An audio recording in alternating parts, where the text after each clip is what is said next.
Record. Welcome, Reckless Wanderers. This is Robert here, and this is my update for the Endless Delve event. Update? Well, more like a recap, because the Endless Delve event is almost over. It runs for over the weekend, and I guess it ends on Tuesday. I'm recording this on a Friday. By the time this video goes up on YouTube, it's probably already Saturday. So yeah, almost over. And for me, it's not really endless delve. It was more like an endless falling, because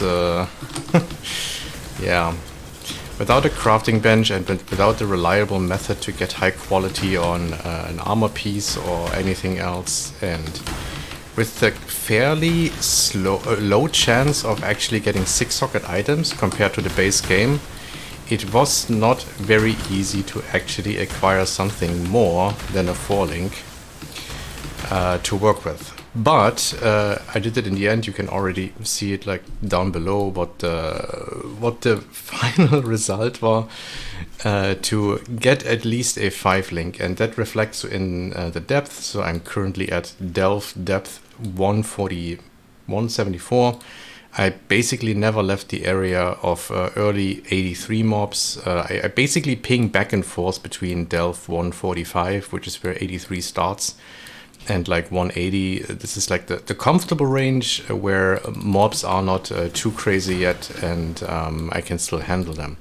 The character that I built, let me actually go back here so that I don't screw up, is Poisonous Concoction. I'm not using any microtransactions except for Plague Bearer, because I want to actually see when it goes off, and more importantly when it expires. That is like even more important. If I don't see that, then I'm in big trouble.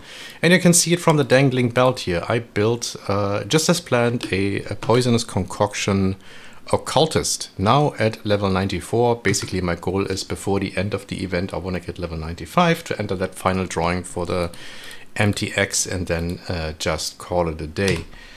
Gear wise, the one really nice thing that happened fairly early on, it was like around level 75, 76, I dropped a Queen of the Forest, and that's what I actually tried to throw my fusings on, which, yeah, didn't happen for a very long time.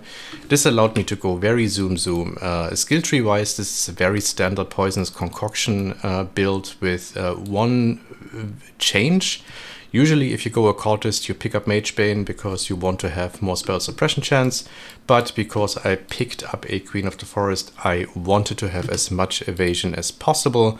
So with a Stibnite Flask and a Jade Flask, this goes up to 38k, which bumps up my movement speed to 125 with the Quicksilver up as well. Then that is just thanks to the Queen of the Forest alone. Gear-wise, I'm not looking too bad. I'm positive Chaos Resistance, which is obviously only because of not Void Beacon, but Withering Presence. Otherwise, I would actually be negative, but I do have some Chaos Resistance on gear. Let's go over the gear that I found. Helmet.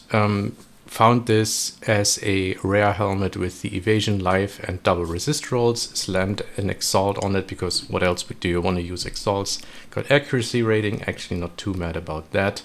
The shield, not ideal. It had, but all the 4 mods that it has are beneficial for me. Even the energy shield roll, because we are of course using Ghost Dance with Elusive and the Ghost Shrouds, that helps very much. Gloves. They have high life, they have a tiny bit of regen and 2 resists.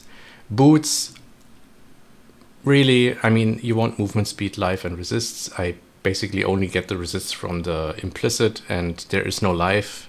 That's 30% MS, but it's the best I could find. Belt slot, armor kind of wasted because I'm not using it, but it has chaos resistance, that's kind of nice. Then this ring I have from level 40.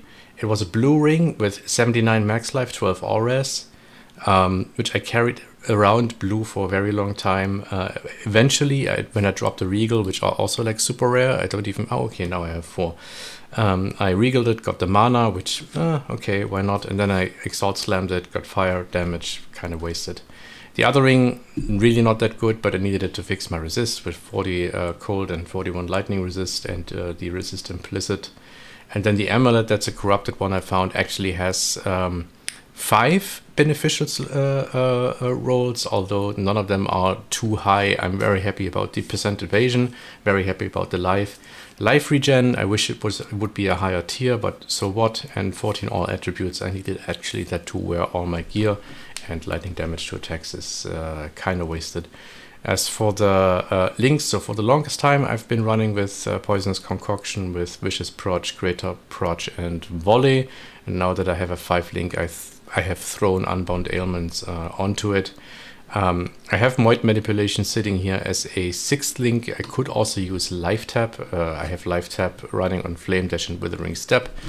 Flame Dash I'm actually never using, really. I just use a Withering Step. The problem with Flame Dash is obviously that it puts my Withering Step on cooldown.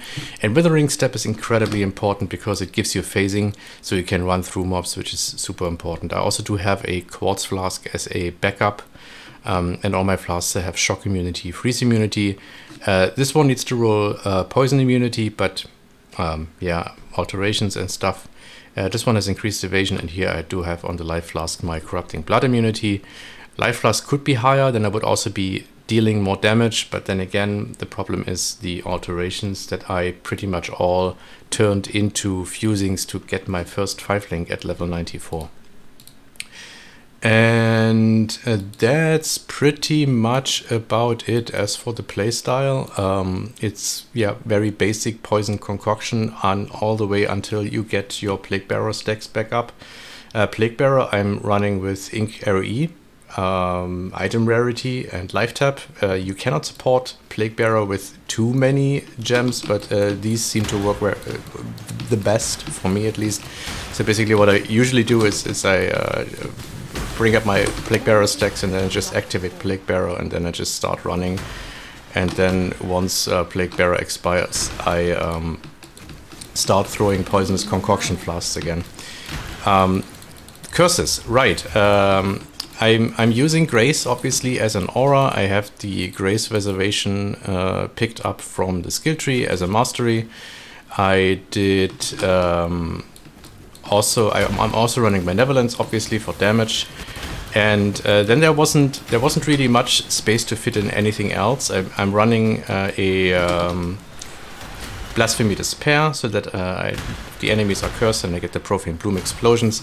But then I didn't really know how to pop my second curse, and for that I'm using a very wonky setup, which is cast when damage taken, Ball Lightning, which is then attached to curse on hit Temporal Chains, which unfortunately costs a truck ton of mana.